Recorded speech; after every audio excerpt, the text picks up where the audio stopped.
Section 10, Mother, Queen of the Household. Chapter 38, Mother's Position and Responsibilities. Woman should fill the position which God originally designed for her, as her husband's equal. The world needs mothers who are mothers not merely in name, but in every sense of the word. We may safely say that the distinctive duties of woman are more sacred, more holy than those of man. Let woman realize the sacredness of her work, and in the strength and fear of God take up her life mission. Let her educate her children for usefulness in this world and for a home in the better world. The wife and mother should not sacrifice her strength and allow her powers to lie dormant, leaning wholly upon her husband. Her individuality cannot be merged in his. She should feel that she is her husband's equal, to stand by his side, she faithful at her post of duty, and he at his. Her work in the education of her children is in every respect as elevating and ennobling as any post of duty he may be called to fill, even if it is to be the chief magistrate of the nation. The king upon his throne has no higher work than has the mother. The mother is queen of her household. She has in her power the molding of her children's characters, that they may be fitted for the higher immortal life. An angel could not ask for a higher mission, for in doing this work she is doing service for God. Let her only realize the high character of her task, and it will inspire her with courage. Let her realize the worth of her work, and put on the whole armor of God that she may resist the temptation to conform to the world's standard. Her work is for time and for eternity. The mother is the queen of the home, and the children are her subjects. She is to rule her household wisely in the dignity of her motherhood. Her influence in the home is to be paramount, her word, law. If she is a Christian under God's control, she will command the respect of her children. The children are to be taught to regard their mother not as a slave whose work it is to wait on them, but as a queen who is to guide and direct them, teaching them line upon line, precept upon precept. The mother seldom appreciates her own work, and frequently sets so low an estimate upon her labor that she regards it as domestic drudgery. She goes through the same round day after day, week after week, with no special marked results. She cannot tell at the close of the day the many little things she has accomplished. Placed beside her husband's achievement, she feels that she has done nothing worth mentioning. The father frequently comes in with a self-satisfied air and proudly recounts what he has accomplished through the day.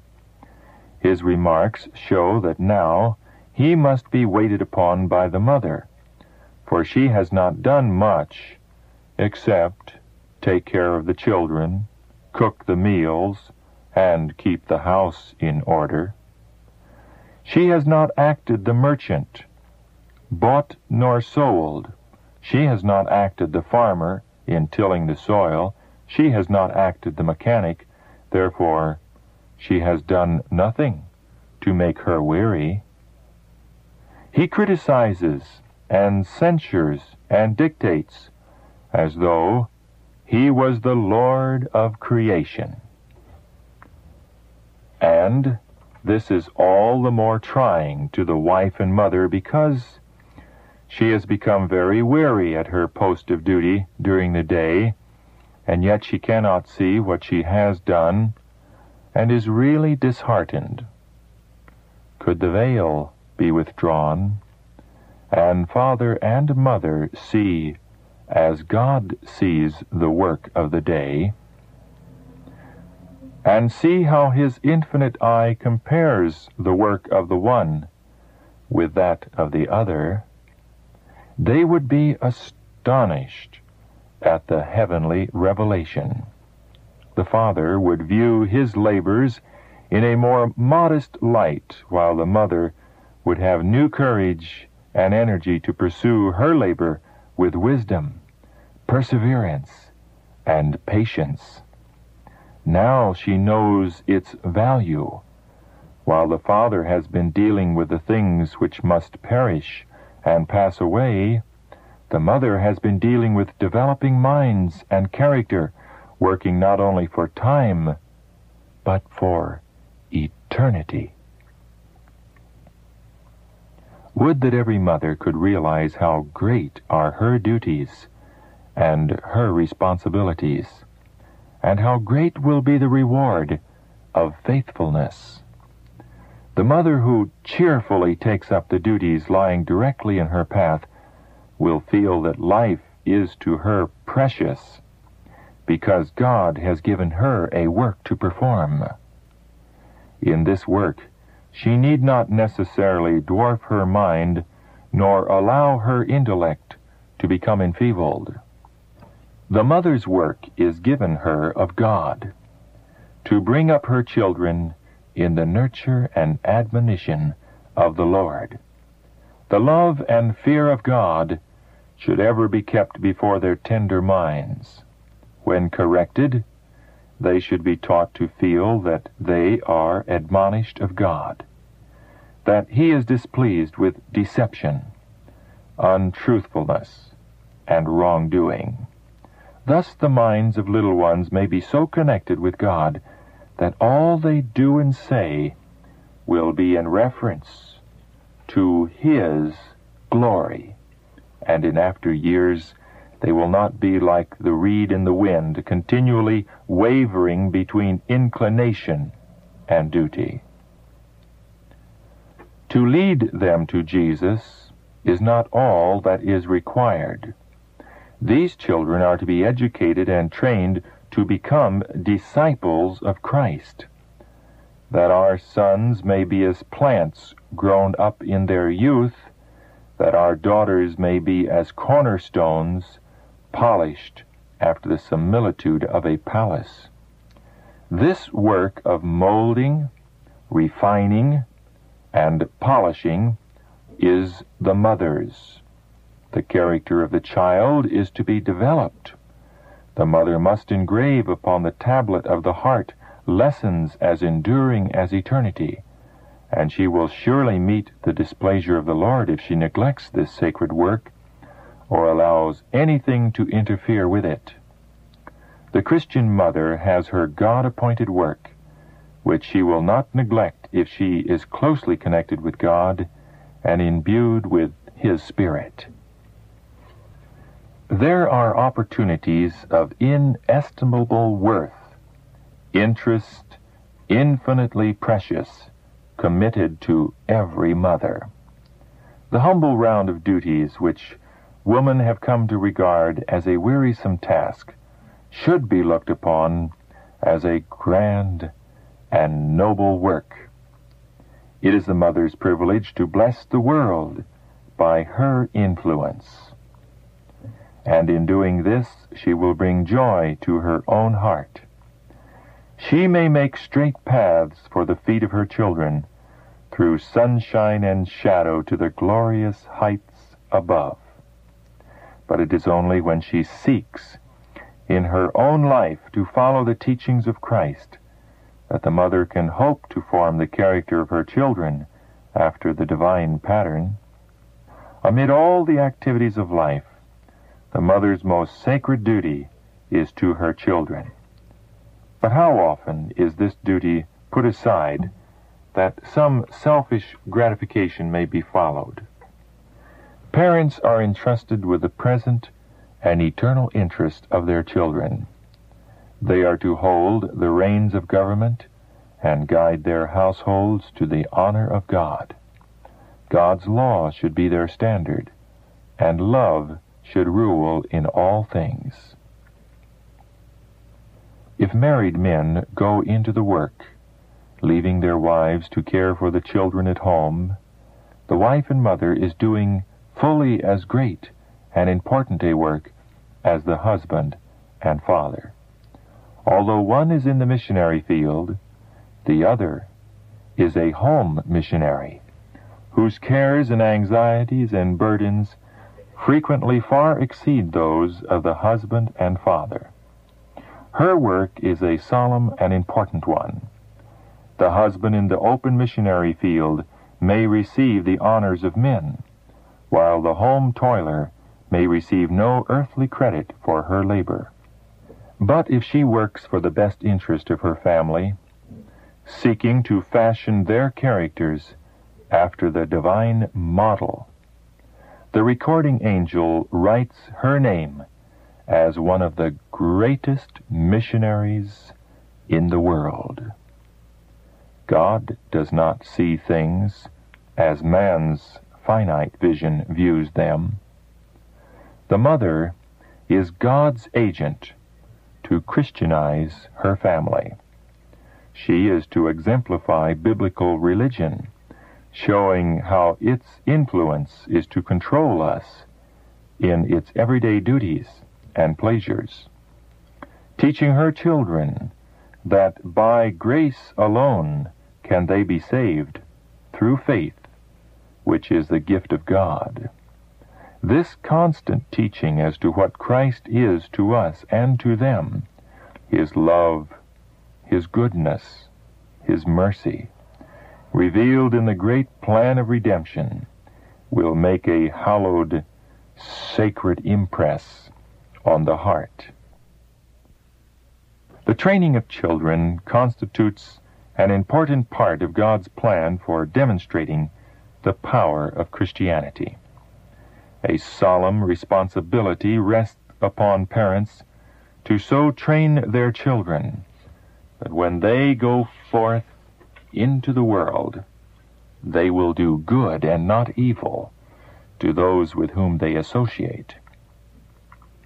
The minister has his line of work, and the mother has hers. She is to bring her children to Jesus for His blessing. She is to cherish the words of Christ and teach them to her children. From their babyhood, she is to discipline them to self-restraint and self-denial, to habits of neatness and order. The mother can bring up her children so that they will come with open, tender hearts to hear the words of God's servants. The Lord has need of mothers who in every line of the home life will improve their God-given talents and fit their children for the family of heaven. The Lord is served as much, yea, more, by faithful homework than by the one who teaches the Word. As verily as do the teachers in the school, fathers and mothers are to feel that they are the educators of their children. The Christian mother's sphere of usefulness should not be narrowed by her domestic life. The salutary influence which she exerts in the home circle, she may and will make felt in more widespread usefulness in her neighborhood and in the Church of God. Home is not a prison to the devoted wife and mother. Let woman realize the sacredness of her work, and in the strength and fear of God, take up her life mission. Let her educate her children for usefulness in this world and for a fitness for the better world. We address Christian mothers. We entreat that you feel your responsibility as mothers, and that you live not to please yourselves, but to glorify God. Christ pleased not himself, but took upon him the form of a servant. The world teems with corrupting influences. Fashion and custom exert a strong power over the young. If the mother fails in her duty to instruct, guide, and restrain, her children will naturally accept the evil and turn from the good. Let every mother go often to her Savior with the prayer, "Teach us, how shall we order the child, and what shall we do unto him?" Let her heed the instruction which God has given in his word, and wisdom will be given her, as she shall have need. There is a God above. The light and glory from his throne rests upon the faithful mother as she tries to educate her children to resist the influence of evil. No other work can equal hers in importance. She has not, like the artist, to paint a form of beauty upon canvas, nor like the sculptor to chisel it from marble. She has not, like the author, to embody a noble thought in words of power, nor like the musician, to express a beautiful sentiment in melody. It is hers, with the help of God, to develop in a human soul the likeness of the divine. The mother who appreciates this will regard her opportunities as priceless. Earnestly will she seek, in her own character and by her methods of training, to present before her children the highest ideal. Earnestly, patiently, courageously, she will endeavor to improve her own abilities, that she may use aright the highest powers of the mind in the training of her children. Earnestly will she inquire at every step, "What hath God spoken?" Diligently she will study his word. She will keep her eyes fixed upon Christ, that her own daily experience in the lowly round of care and duty may be a true reflection of the one true life. Self-denial and the cross are our portion. Will we accept it? None of us need expect that when the last great trials come upon us, a self-sacrificing, patriotic spirit will be developed in a moment, because needed. No, indeed, this spirit must be blended with our daily experience and infused into the minds and hearts of our children, both by precept and example. Mothers in Israel may not be warriors themselves, but they may raise up warriors who shall gird on the whole armor and fight manfully the battles of the Lord. Mothers, to a great degree, the destiny of your children rests in your hands.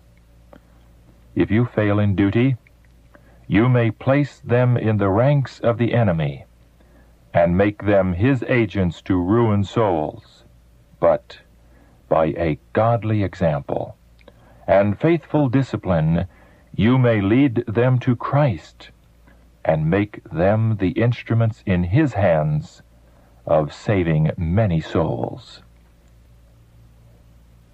The Christian mother's work, if done faithfully in God, will be immortalized. The votaries of fashion will never see or understand the immortal beauty of that Christian mother's work, and will sneer at her old-fashioned notions and her plain, unadorned dress, while the majesty of heaven will write the name of that faithful mother in the book of immortal fame. The whole future life of Moses, the great mission which he fulfilled as the leader of Israel, testifies to the importance of the work of the Christian mother. There is no other work that can equal this. Parents should direct the instruction and training of their children while very young, to the end that they may be Christians. They are placed in our care to be trained, not as heirs to the throne of an earthly empire, but as kings unto God, to reign throughout unending ages. Let every mother feel that her moments are priceless. Her work will be tested in the solemn day of accounts. Then it will be found that many of the failures and crimes of men and women have resulted from the ignorance and neglect of those whose duty it was to guide their childish feet in the right way.